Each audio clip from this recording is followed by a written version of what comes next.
Hi students, ನೀವು ಈ video ನೋಡ್ತಿದ್ದಾರೆ ಅಂದರೆ ನಿಮ್ಗೆ ಇಂಟ್ರೆಸ್ಟ್ ಇದೆ ಅಂತ ಒಂದು ಕಂಟೆಂಟ್ ಕ್ರಿಯೇಷನ್ ಮಾಡಬೇಕು ಅಥವಾ ಏನೋ ಒಂದು ಲೈಫಲ್ಲಿ ಸೆಟ್ಲ್ ಆಗಬೇಕು ಅಥವಾ ಯಾವುದೋ ಒಂದು ಸ್ಟಾರ್ಟ್ ಮಾಡಬೇಕು, ಸ್ಟೂಡೆಂಟಾಗಿ ಏನೋ ಒಂದು ಲೈಫಲ್ಲಿ ಅರ್ನ್ ಮಾಡಬೇಕು. ಹೌದಾ? ಸೊ ನಿಮ್ಮ ಮೊಬೈಲ್ ಯೂಸ್ ಮಾಡಿಕೊಂಡು ಯಾವ ಥರ ಅರ್ನ್ ಮಾಡ್ಬೋದು ಅಂತ ನಾನು ನಿಮ್ಗೆ ಹೇಳ್ಕೊಡ್ತೀನಿ. ಸೊ ಪ್ರತಿಯೊಂದು ಟಾಪಿಕ್ಸು ಅಷ್ಟೇ ಇಂಟ್ರೆಸ್ಟಿಂಗ್ ಇದಾವೆ, ಸ್ಕಿಪ್ ಮಾಡೋಕ್ಕೆ ಹೋಗಬೇಡಿ. ಆ್ಯಂಡ್ ಕಂಟೆಂಟ್ ಕ್ರಿಯೇಟರ್ ಆಗ್ತಂದ್ರೆ ಬಿಫೋರ್ ವಿಡಿಯೋಸು ಜೀರೋಯಿಂದ ಸ್ಟಾರ್ಟ್ ಇದೆ. 0 1 2 3 4 5 6 ಈ ಥರದ ಅಷ್ಟೇ. ಪ್ರತಿಯೊಂದು ನೋಡ್ಕೊಂಡು ಬನ್ನಿ. 100% ನಿಮಗೆ ಕಂಟೆಂಟ್ ಕ್ರಿಯೇಟರ್ ಆಗಲಿಕ್ಕೆ ಅವು ವೀಡಿಯೋಸ್ ಹೆಲ್ಪ್ ಆಗೇ ಆಗ್ತವೆ. ಸೊ ನೋಡೋಣ ಏನೇನಿದೆ ಅಂತೇಳಿ. ಫಸ್ಟ್ ಟಾಪಿಕ್ ಬಂದ್ಬಿಟ್ಟು ನಿಮ್ಗೆ ಏನು ಸಿಗುತ್ತಪ್ಪ ಅಂದರೆ ಕಂಟೆಂಟ್ ಕ್ರಿಯೇಟರ್ ಅದೇ. ಹೌದಾ? ಸೊ ಕಂಟೆಂಟ್ ಕ್ರಿಯೇಟರ್ ಆಗಬೇಕಂದ್ರೆ 100% ನಿಮಗೆ ಫಸ್ಟು ಧೈರ್ಯ ಬೇಕು. ಹೌದಾ? ಸೊ ಕ್ಯಾಮ್ರಾ ಮುಂದೆ ಮಾತಾಡುವಂಥ ಕೆಪಾಸಿಟಿ ಇರಬೇಕು. ಸೊ ಅದೆಲ್ಲ ಇರಬೇಕಪ್ಪ ಅಂದರೆ ಆ ವಿಡಿಯೋಸ್ ನೋಡಲಿ. ಹಳೆ ವಿಡಿಯೋಸ್ ಒಂದು ಸ್ವಲ್ಪ ನೀವು ವಾಚ್ ಮಾಡಲೇಬೇಕು. ಅದು ಹೋಗಿ ವಾಚ್ ಮಾಡಿ. ಸೊ ನನ್ನ ವಿಡಿಯೋ ನೀವು ಸ್ಟಾರ್ಟಿಂಗ್ ನೋಡಿದ್ರೆ ಗೊತ್ತಾಗುತ್ತೆ ನಾನು ಹೆಂಗೆ ಮಾತಾಡ್ತಿದ್ದೆ, ಇವಾಗ ಹೆಂಗೆ ಮಾತಾಡ್ತಿದ್ದೆ. ಸೊ 100% ವೇರಿಯೇಷನ್ ಇದ್ದೇ ಇರುತ್ತೆ. ಯಾಕಂದರೆ ಸ್ಟಾರ್ಟಿಂಗ್ ಕ್ಯಾಮ್ರಾ ಮುಂದೆ ಮಾತಾಡೋಕೆ ಅಷ್ಟು ಈಸಿಯಾಗಿ ಆಗಲ್ಲ. ಸೊ ಬಾಬು ಸ್ಟಾರ್ಟ್ ಆಗೋದೆ ಹಂಗೆ ಇರುತ್ತೆ. ಹೌದಾ? ಸೊ ಸ್ಕಿಪ್ ಆಗುತ್ತೆ, ಮರಿತಾ ಇರ್ತೀರ, ಏನೇನೋ ಆಗ್ತಾ ಇರುತ್ತೆ. ಸೊ ಆ ಥರ ಆಗಬಾರ್ದಂದ್ರೆ ಆ ವಿಡಿಯೋಸ್ ಎಲ್ಲ ನೋಡಿಬಿಟ್ಟು ಪ್ರಾಕ್ಟೀಸ್ ಮಾಡಿಬಿಟ್ಟು ಯಾವ ಥರ ವರ್ಕ್ ಮಾಡಬೇಕು, ಯಾವ ಥರ ವಿಡಿಯೋಸ್ ಕ್ಯಾಮ್ರಾ ಮುಂದೆ ಯಾವ ಥರ ನಿಂತ್ಕೋಬೇಕು, ಯಾವ ಥರ ಆ್ಯಕ್ಷನ್ ಇರಬೇಕು ನಿಮ್ಮದು ಪ್ರತಿಯೊಂದನ್ನು ಹೇಳಿದ್ದೀನಿ. ಸೊ ಫಸ್ಟ್ ಆ ವಿಡಿಯೋಸ್ ನೋಡಿಬಿಟ್ಟು ಆಮೇಲೆ ಈ ವಿಡಿಯೋಸ್ನ ನೋಡಿ. So content create you can add a value to others life. Content creator ಅಂದ್ರೆ ಅದರ ಅರ್ಥ ಏನು, ಇನ್ನೊಬ್ಬರ ಲೈಫಲ್ಲಿ ನೀವು ಒಂದು ವ್ಯಾಲ್ಯೂ ಕೊಡ್ತಿದ್ದೀರಾ, ಅವ್ರಿಗೊಂದು ವ್ಯಾಲ್ಯೂ ಕ್ರಿಯೇಟ್ ಮಾಡ್ತಿದ್ದೀರಾ. ಹೌದಾ? ಸೊ ನೀವು ಕಂಟೆಂಟ್ ಕ್ರಿಯೇಟರ್ ಯಾಕೆ ಆಗಿ ಅಂತ ನಾನು ಹೇಳ್ತೀನಿ ಅಂದರೆ 100% ಅದು ಹೆಲ್ಪ್ ಆಗೇ ಆಗುತ್ತೆ. ಡಿಗ್ರಿ ಇದ್ದೀರಾ ಅಂದರೆ ಫಸ್ಟ್ ಇಯರಲ್ಲಿ ನೀವು ಕಂಟೆಂಟ್ ಕ್ರಿಯೇಟರ್ ಆಗಿ ಮಾಡ್ತೀರಾ. ಹೌದಾ? ಒಂದು 3 years ಕಂಟಿನ್ಯೂ ವಿಡಿಯೋ ಮಾಡ್ಕೊಂಡು ಹೋಗ್ತೀರಾ. ಒಂದು 5 ನಿಮಿಷ ಟೈಮ್ ಪಾಸಾಗಿ ಸಾಕು ಒಂದು ವಿಡಿಯೋ ಮಾಡಲಿಕ್ಕೆ. ಆ ವಿಡಿಯೋ ಮಾಡಿಬಿಟ್ಟು ಇನ್ಸ್ಟಾಗ್ರಾಮಲ್ಲಿ ಹಾಕಿದರೆ ಮುಗಿದೋಯ್ತು. 5 ನಿಮಿಷ. ನಿಮಗೆ ಲಾಂಗ್ ವಿಡಿಯೋಸ್ ಬೇಡ, ಶಾರ್ಟ್ ವಿಡಿಯೋಸ್ ಹಾಕಿ ಡೈಲಿ ಒಂದು 3 years ಹಾಕಿದರೆ ಏನಾಗುತ್ತಪ್ಪ ಅಂದರೆ ನಿಮಗೆ ಫಾಲೋವರ್ಸ್ ಬರ್ತಾರ. ಹೊಸ ಸೊ ಯಾವಾಗ ವಿಡಿಯೋ ಕ್ಲಿಕ್ ಆಗ್ತಾವೆ ಹೇಳೋಕ್ಕಾಗಲ್ಲ. ಹೌದಾ? ನಾನು ಒಂದೊಂದು ವಿಡಿಯೋದಿಂದ 300-400 ಜನ ಫಾಲೋವರ್ಸ್ ಬಂದಿರ್ತಾರೆ. ಅದು ನಮಗೂ ಹಳೆ ವಿಡಿಯೋಸು ಯಾವುದೋ ಒಂದು HDFC ಬ್ಯಾಂಕದ್ದು ಹಾಕಿದ್ರೆ ಆ ವಿಡಿಯೋಸ್ ಈಗ ಫಾಲೋವರ್ಸ್ ಬರ್ತಿದ್ದಾರೆ.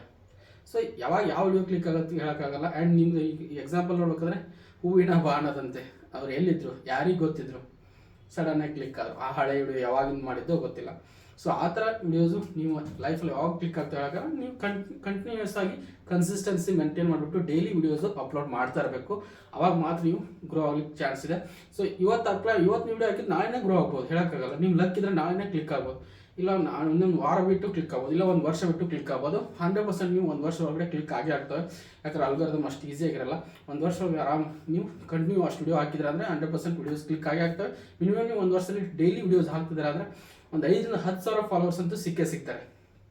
ಕಂಟೆಂಟ್ ನೀವು ವ್ಯಾಲ್ಯೂಯಬಲ್ ಕಂಟೆಂಟ್ಸು, ಚೆನ್ನಾಗಿರೋ ಕಂಟೆಂಟ್ಸ್ ಏನಾದರೂ ಹಾಕ್ತಾ ಇದ್ದರೆ 100% ಫಾಲೋವರ್ಸ್ ನಿಮ್ಗೆ ಸಿಗ್ತಾರೆ. ಹೌದಾ? ಮತ್ತು ನೀವು ಯಾವ ಥರ ದುಡ್ಡು ಮಾಡಬೇಕು ಪ್ರತಿಯೊಂದು ಹೇಳ್ಕೊಟ್ಟಿದ್ದೀನಿ ಆ ವಿಡಿಯೋಸಲ್ಲಿ.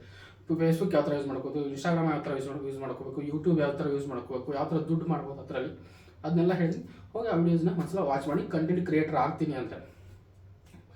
It may takes 1 day or 1 year click your videos. ಹೌದಾ? ಸೊ ನೀವು ವಿಡಿಯೋ ಕ್ಲಿಕ್ ಆಗ್ಬೇಕಾದ್ರೆ 1 ಡೇದಲ್ಲೂ ಕ್ಲಿಕ್ ಆಗ್ಬೋದು, 1 ವರ್ಷದಲ್ಲೂ ಕ್ಲಿಕ್ ಆಗ್ಬೋದು. ಸೊ ಇದು ಕಂಟೆಂಟ್ ಕ್ರಿಯೇಟರ್ದು ಆಗಿ ದುಡ್ಡು ಮಾಡ್ತೀನಿ ಅಂದರೆ ಸ್ವಲ್ಪ ಪೇಷನ್ಸ್ ಬೇಕು ಕಂಟೆಂಟ್ ಕ್ರಿಯೇಟರ್ ಆಗ್ತೀನಿ ಅಂದರೆ. So next content writing. So content writing ಅಂದರೆ ಏನಪ್ಪ, ಒಬ್ಬೊಬ್ಬರಿಗೆ ಕಂಟೆಂಟ್ ರೈಟಿಂಗ್ ಬರ್ತಿರಲ್ಲ, ಅವರ ವಿಡಿಯೋ ಮಾಡಬೇಕು ಅನ್ನೋ ತುಂಬ ಆಸೆ ಇರುತ್ತೆ.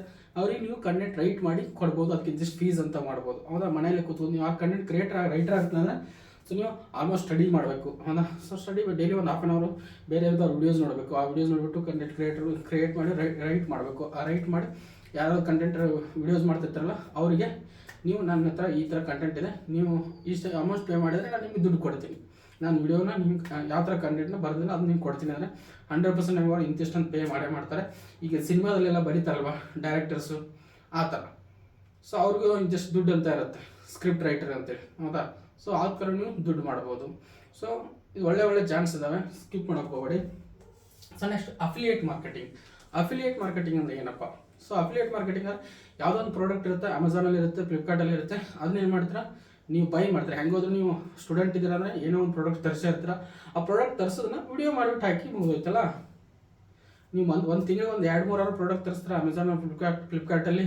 ಸೊ ಯಾವುದೇ ಪ್ರಾಡಕ್ಟ್ ತರಿಸಿ ಅದನ್ನ ತೊಗೊಂಡ್ಬಿಟ್ಟು ನೀವು ಅಮೆಝಾನ್ ಅಫಿಲಿಯೇಟ್ ಅಕೌಂಟ್ ಕ್ರಿಯೇಟ್ ಮಾಡ್ಕೊಳ್ಳಿ. ಅಮೆಝಾನಲ್ಲಿ ಅಫಿಲಿಯೇಟ್ ಅಕೌಂಟ್ ಕ್ರಿಯೇಟ್ ಮಾಡೋಕ್ಕೆ ಬರಲಿಲ್ಲ ಅಂದರೆ ಕಮೆಂಟ್ ಬಾಕ್ಸಲ್ಲಿ ಹಾಕಿ, 100% ನಾನು ವಿಡಿಯೋ ಮಾಡಿಬಿಟ್ಟು ಹಾಕ್ತೀನಿ. ಇಲ್ಲಪ್ಪ ನೀವು ಯೂಟ್ಯೂಬಲ್ಲಿ ಸರ್ಚ್ ಮಾಡಿದರೆ how to make affiliate account in Amazon, Flipkart, Meesho ಅಂತ ನೋಡಿದ್ರೆ 100% ಅಷ್ಟುದರಲ್ಲಿ ಯಾವ ಥರ ಅಕೌಂಟ್ ಕ್ರಿಯೇಟ್ ಮಾಡ್ಬೋದು ಅಂತೇಳಿ ಬರುತ್ತೆ. ಅಫಿಲಿಯೇಟ್ ಮಾಡ್ಕೋತಂದರೆ ಪ್ರತಿಯೊಂದರಲ್ಲಿ ಮಾಡಬೇಕು, ಮಾರ್ಕೆಟಿಂಗ್ ಮಾಡ್ಕೊಳ್ಳೇಬೇಕು. ಈಗಲೇ ಹೇಳ್ತಾ ಇದ್ದೀನಿ, ಅಫಿಲಿಯೇಟ್ ಮಾರ್ಕೆಟಿಂಗ್ ಮಾಡ್ತಂದ್ರೆ ನೀವು ಮಾರ್ಕೆಟಿಂಗ್ ಮಾಡಲೇಬೇಕು. ಇದಕ್ಕೆಲ್ಲ ಮಾಡಬೇಕಾದ್ರೆ ಕಂಟೆಂಟ್ ಕ್ರಿಯೇಟರ್ ಆಗಲೇಬೇಕು. ನೀವು ಫಾಲೋವರ್ಸ್ ಇರಲೇಬೇಕು. ಸೊ ಅದರಿಂದ ಆಯ್ತಾ ನೀವು ಡಿಗ್ರಿ ಫಸ್ಟ್ ಇಯರ್ ಇದ್ದಾಗ ನೀವು ಕಂಟೆಂಟ್ ಕ್ರಿಯೇಟರ್ ಸ್ಟಾರ್ಟ್ ಆಗಿ ನೀವು ಆಫ್ಟರ್ 3 ಇಯರ್ಸ್ ನೀವು ಏನು ಮಾಡಿದ್ರು ಕ್ಲಿಕ್ ಆಗ್ತೀರಾ. ಅಫಿಲಿಯೇಟ್ ಮಾರ್ಕೆಟಿಂಗ್ ಆದರೂ ಮಾಡಿ, ಡ್ರಾಪ್ ಶಿಪ್ಪಿಂಗ್ ಆದರೂ ಮಾಡಿ, ಇಲ್ಲ ಓನ್ ಬಿಸ್ನೆಸ್ ಆದರೂ ಮಾಡಿ, ನಿಮ್ಮ ಫಾಲೋವರ್ಸ್ ಇರ್ತಾರೆ. ನಿಮ್ಗೆ ಅಡ್ವರ್ಟೈಸ್ಮೆಂಟ್ಸ್ ಆಗಿ ದುಡ್ಡು ಕೊಡೋ ಅವಶ್ಯಕತೆ ಇರಲ್ಲ. ಯಾಕಂದ್ರೆ ನಿಮ್ಮ ಫಾಲೋವರ್ಸ್ ಇರೋದ್ರಿಂದ ಅವ್ರಿಗೆ ನೀವು ಬೇಕಾದ್ರೆ ನೀವು ಅವ್ರಿಗೆ ಯೂಸ್ ಇಲ್ಲ ನೀವು ಬೇರೆದವ್ರು ಶೇರ್ ಮಾಡ್ತಾರೆ. ಈಗ ಯಾವುದೋ ಒಂದು ಪ್ರಾಡಕ್ಟ್ ನಿಮ್ಗೆ ಯೂಸ್ ಬಂದಿರುತ್ತೆ, ಒಂದು ವಿಡಿಯೋ ನಿಮ್ಮ ಫ್ರೆಂಡಿಗೆ ಏನೋ ನೀಡಿರುತ್ತೆ, ಅದು ನೀವು ಶೇರ್ ಮಾಡ್ತೀರಾ. ಅದೇ ಥರ ಅದು ಆಗುತ್ತೆ. ಸೊ ಆದ್ದರಿಂದ ಕಂಟೆಂಟ್ ಕ್ರಿಯೇಷನ್ ಜರ್ನಿ ಸ್ಟಾರ್ಟ್ ಮಾಡಿ. Next video and photo editing ಮಾಡಿ ಕೂಡ ನೀವು ದುಡ್ಡು ಕಳಿಸ್ಬೋದು, ಹೌದಾ. ಸೊ ಯಾರಿಗೋ ವಿಡಿಯೋ ಎಡಿಟಿಂಗ್, ಇವನ್ ನನ್ನ ವಿಡಿಯೋನ ನಾವು ಒಂದೊಂದು ಸರ್ತಿ ನಮ್ಮ ಸ್ಟೂಡೆಂಟ್ಸ್ ಕೇಳ್ತಿರ್ತಾರೆ, ಸರ್ ನೀವು ವಿಡಿಯೋ ಇದ್ರೆ ಕೊಡಿ ಸರ್, ನಾನು ಎಡಿಟ್ ಮಾಡಿಕೊಡ್ತೀನಿ ಅಂತ. ಸೊ ಆ ಥರನೂ ಇರ್ತಾರೆ.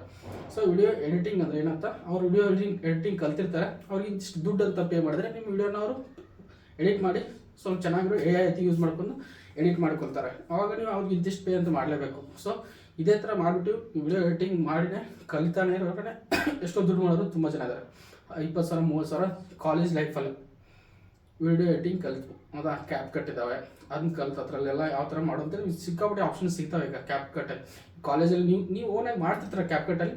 ಸೊ ಅದನ್ನ ಒಂದು ಸ್ವಲ್ಪ ಏನು ಮಾಡಿ ಕಂಟೆಂಟ್ ಕ್ರಿಯೇಷನ್ ಆಗಿ ಇನ್ಸ್ಟಾಗ್ರಾಮಲ್ಲಿ ಹಾಕ್ಬಿಟ್ಟು ಏನಾದ್ರು ನಾನು ವಿಡಿಯೋ ಎಡಿಟ್ ಮಾಡಿಕೊಡ್ತೀನಿ, ವಿಡಿಯೋ ಅಡ್ವರ್ಟೈಸ್ಮೆಂಟ್ ಮಾಡಬೇಕಷ್ಟೆ. ಆ ಥರ ಮಾಡಿಬಿಟ್ಟು ನಿಮ್ಗೆ 100% ಯಾರು ನಿಮ್ಮ ವಿಡಿಯೋಸ್ ನೋಡಿಬಿಟ್ಟು ನಿಮಗೆ ಕಾಲ್ ಮಾಡ್ತಾರೆ, ಹೌದಾ. ಸೊ ನೀವು ಅಮೌಂಟ್ ಇತ್ತು ಸ್ಟಾರ್ಟಿಂಗ್ ಸ್ವಲ್ಪ ಕಡಿಮೆ ಮಾಡಿ ಚಾರ್ಜಸ್ಸು, ಆಟೋಮೆಟಿಕ್ ಅವಾಗ ನೀವು 100% ಕ್ಲಿಕ್ ಆಗಿ ಆಗ್ತೀರಾ. ಆಮೇಲೆ ಬೇಕಾದ್ರೆ ದುಡ್ಡನ್ನ ಜಾಸ್ತಿ ಮಾಡ್ಬೋದು. ಸೊ ನೆಕ್ಸ್ಟು ಡ್ರಾಪ್ ಶಿಪ್ಪಿಂಗ್ ಅಂದರೆ ಏನು? ಡ್ರಾಪ್ ಶಿಪ್ಪಿಂಗ್ ಅಂದರೆ ಏನಪ್ಪ, ನೀವು ಇಲ್ಲಿ ಯಾವುದೇ ಫಿಸಿಕಲ್ ಪ್ರಾಡಕ್ಟ್ನ ತರಿಸೋಂಗಿಲ್ಲ. ಡೈರೆಕ್ಟಾಗಿ ಒಂದು ಪ್ರಾಡಕ್ಟು ಯಾವುದೋ ಒಂದು ಇನ್ಸ್ಟಾಮಾರ್ಟಲ್ಲಿ ಕಮ್ಮಿ ರೇಟಿಗೆ ಇರುತ್ತೆ, ಅದನ್ನು ಅಮೆಝಾನಲ್ಲಿ ಇದು ಮಾಡಬೇಕು, ಅಡ್ರೆಸ್ಸು ಎಲ್ಲದನ್ನು ತೊಗೊಂಡು ಅದನ್ನು ಏನು ಮಾಡಬೇಕು, ಜಸ್ಟ್ ಆ ಅಡ್ರೆಸ್ನ ಮತ್ತು ಇವ್ರಿಗೆ ಇದರಲ್ಲಿ ಇನ್ಸ್ಟಾಮಾರ್ಟಲ್ಲಿ ಆ್ಯಡ್ ಮಾಡಿದರೆ ಸಾಕು. ಆಟೋಮೆಟಿಕ್ ನಿಮ್ಮ ಕಮಿಷನ್ ಏನಿರ್ತಲ್ಲ ಅದು ನಿಮ್ಮ ಅಕೌಂಟಿಗೆ ಬರುತ್ತೆ. ಆ್ಯಂಡ್ ನೀವು ಏನು ಪ್ರೈಸ್ ಆಗ್ತಿಲ್ಲ ಆ ಪ್ರೈಸ್ಗೆ ಆ ಪ್ರಾಡಕ್ಟಲ್ಲಿ ಬೈ ಆಗುತ್ತೆ. ಇದಕ್ಕೆ ಡ್ರಾಪ್ ಶಿಪ್ಪಿಂಗ್ ಅಂತ ಕರೀತಾರೆ. ಇದು ಜಸ್ಟ್ ಟೆಕ್ನಿಕ್ ಯೂಸ್ ಆಗುತ್ತೆ ಅಷ್ಟೇ. ನಿಮ್ಮ ಮೈಂಡ್ ಯೂಸ್ ಮಾಡೋಕ್ಕೂ ವರ್ಕ್ ಮಾಡಬೇಕು ಡ್ರಾಪ್ ಶಿಪ್ಪಿಂಗಲ್ಲಿ, ಹೌದಾ. ಸೊ ಡ್ರಾಪ್ ಶಿಪ್ಪಿಂಗ್ ಕೂಡ ಮಾಡ್ತೀನಿ ಅಂದರೆ ಕೂಡ ನೀವು ಏನು ಮಾಡಬೇಕು, ಅಡ್ವರ್ಟೈಸ್ಮೆಂಟ್ ಮಾಡಲೇಬೇಕು. ಅಡ್ವರ್ಟೈಸ್ಮೆಂಟ್ ಮಾಡಬೇಕಾದ್ರೆ ಕಂಟೆಂಟ್ ಕ್ರಿಯೇಟರ್ ಆಗಬೇಕು. ಕಂಟೆಂಟ್ ಕ್ರಿಯೇಟರ್ ಆದರೆ ನೀವು ಮಿನಿಮಮ್ ಒಂದು 3 to 4 months ಎಫರ್ಟ್ ಹಾಕಲೇಬೇಕು.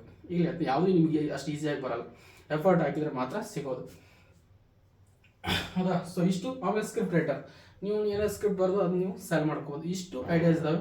ಇದರಲ್ಲಿ ನಿಮ್ಗೆ ಯಾವ್ದು ಇಷ್ಟ ಆಗುತ್ತೋ ಅದನ್ನು ಕಮೆಂಟ್ ಬಾಕ್ಸಲ್ಲಿ ತಿಳಿಸಿ. ಆ್ಯಂಡ್ ಫ್ಯೂಚರಲ್ಲಿ ಡ್ರಾಪ್ ಶಿಪ್ಪಿಂಗ್ ಅಂದರೆ ಏನು, ಅಫಿಲಿಯೇಟ್ ಮಾರ್ಕೆಟಿಂಗ್ ಅಂದರೆ ಏನು, ಕಂಪ್ಲೀಟಾಗಿ ಅಕೌಂಟ್ ಯಾವ ಥರ ಕ್ರಿಯೇಟ್ ಮಾಡೋದು ಪ್ರತಿಯೊಂದು ಹೇಳ್ಕೊಡ್ತೀನಿ. ನಿಮ್ಗೆ ಯಾವ ಟಾಪಿಕ್ ಇಷ್ಟ ಆಗಿಲ್ಲ ಅದನ್ನು ಕಮೆಂಟ್ ಬಾಕ್ಸಲ್ಲಿ ಹಾಕಿ. ಸೊ ಇಷ್ಟು ಅಂತ ವಿಡಿಯೋನ ಎಂಡ್ ಮಾಡ್ತಾಯಿದ್ದೀನಿ. ಇದೇ ಥರ ವೀಡಿಯೋಸ್ ಬೇಕಪ್ಪ ಅಂದರೆ informative videos, IT non IT job opportunities ಕೂಡ ಅಪ್ಡೇಟ್ಸ್ ಕೂಡ ಕೊಡ್ತಾ ಇರ್ತೀನಿ. ಗೌರ್ಮೆಂಟ್ ಸೆಂಟ್ರಲ್ ಗೌರ್ಮೆಂಟ್ ಯಾವುದೇ ಜಾಬ್ ಇರಲಿ, ಹೌದಾ. ಸೊ ಆ್ಯಂಡ್ ಕಂಟೆಂಟ್ ಕ್ರಿಯೇಟರ್ ಆಗ್ತಂದ್ರೆ ಅವರಿಗೆ ಏನೇನು ಬೇಕು, ಮೋಟಿವೇಶನಲ್ ವೀಡಿಯೋಸ್ ಏನಿದೆ ಪ್ರತಿಯೊಂದು ನಾನು ಬೇಕಾದ್ರೆ ನಮ್ಮದು ಇನ್ಸ್ಟಾಗ್ರಾಮ್ ಮಾಡಿನೇ ಸಿಗ್ತವೆ, ಹೋಗ್ಬೇಕಾದ್ರೆ ನೀವು ಚೆಕ್ ಮಾಡಿ. ಆ್ಯಂಡ್ ಲಾಂಗ್ ವೀಡಿಯೋಸಲ್ಲಿ ಪ್ರತಿಯೊಂದು ಇರ್ತವೆ ಜಾಬ್ ಅಪ್ಡೇಟ್ಸ್. ಸೊ ಇಷ್ಟು ಹೇಳ್ತಾ ಈ ವಿಡಿಯೋನ ಏನು ಮಾಡ್ತೀನಿ, ಫಸ್ಟ್ ಟೈಮ್ ನೋಡ್ತಾರೆ ನಮ್ಮ ಚಾನಲ್ ಸಬ್ಸ್ಕ್ರೈಬ್ ಮಾಡ್ಕೊಳ್ಳಿ. ಕೆಳಗಡೆ ಡಿಸ್ಕ್ರಿಪ್ಷನಲ್ಲಿ ವಾಟ್ಸಪ್ ಮತ್ತು ಟೆಲಿಗ್ರಾಮ್ ಗ್ರೂಪ್ ಲಿಂಕ್ ಇರುತ್ತೆ. ನೀವು ಯಾವುದಕ್ಕೆ ಕಂಫರ್ಟ್ ಆಗುತ್ತೆ ಅದರಲ್ಲಿ ಹೋಗಿ ಜಾಯ್ನ್ ಆಗಿ ನಿಮಗೆ ಇದೇ ಥರ ಒಳ್ಳೊಳ್ಳೆ ಕಂಟೆಂಟ್ಸು ನಿಮ್ಮ ಸಲ ಬರ್ತಾ ಇರ್ತವೆ. So thank you.